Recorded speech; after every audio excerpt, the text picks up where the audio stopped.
بسم الله مكا الله تنقرقر صفتها لنتي ننجل كبا الرحمن الله سنور رحمان كته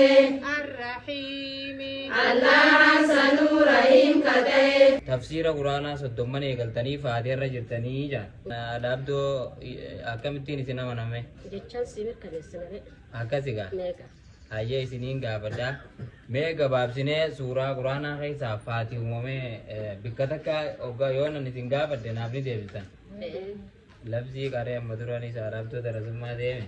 Gaafi suuraan tun suuraa maaliiti? Suuraan tun suuraa maaliiti? deebiisin suuraa faatihaatiin ayaanni si torba bu'iinsi siidhaa makkuma keessa bu'iinsi siidhaa makkuma keessa Alhamdu turtummaan faaruutu lillahi allaha bakka godhamtuudha rabbil aalamiin allaha sanuu rabbii aalama sadeenii kata'e rabbil aalamiin allaha sanuu rabbii uumamtoota hundaa kata'e Gaafi faaruun bakka meeqatti qoodama? Faaruun bakka meeqatti qoodama? deebiisin bakkuma buri takka rabbiin fi faarsuuti takka rabbiin gabricha isaa faarsuuti takka gabroota rabbii isaanii faarsuuti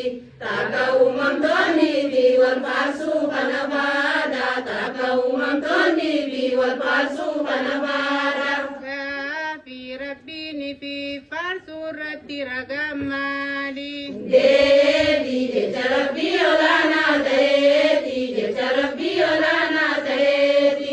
alhamdulillahi allazii anzala alkitaaba alaa abdihi liyakuuna lilaalamiina naziira liyakuuna lilaalamiina naziira Gaafi hiikkaana yatakanaa maali? Hiikkaana yatakanaa maali? deebii turtummaan faaruutu allaha bakka godhamtuudha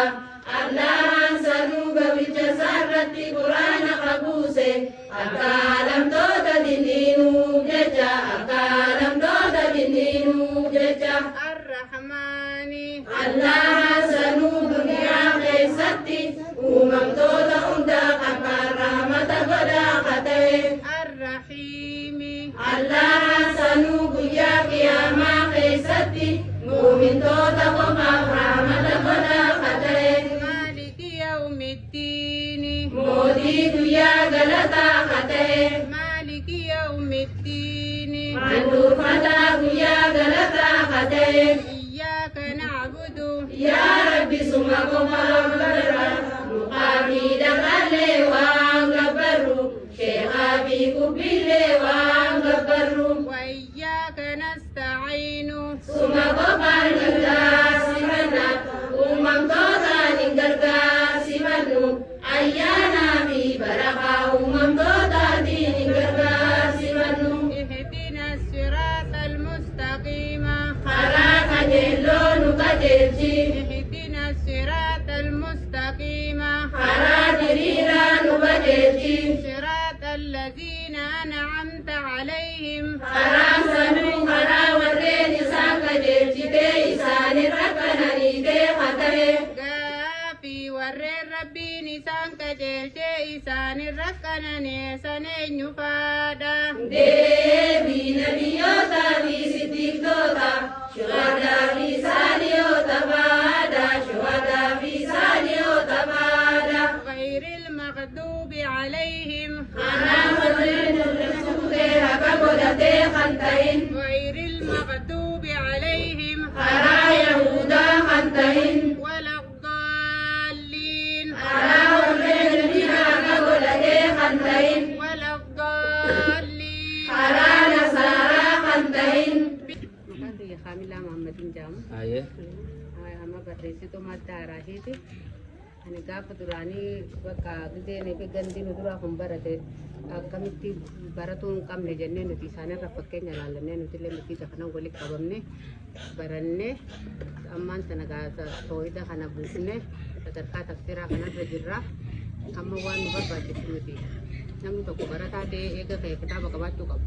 Quraana tafsiraa nu barbaachisa amma akkana haala kanaanii suuraa faatihaa irraa jammarree amma akkana barreeffataa ofiif jiru. Kanaafuu tafsiraa nu barbaachisa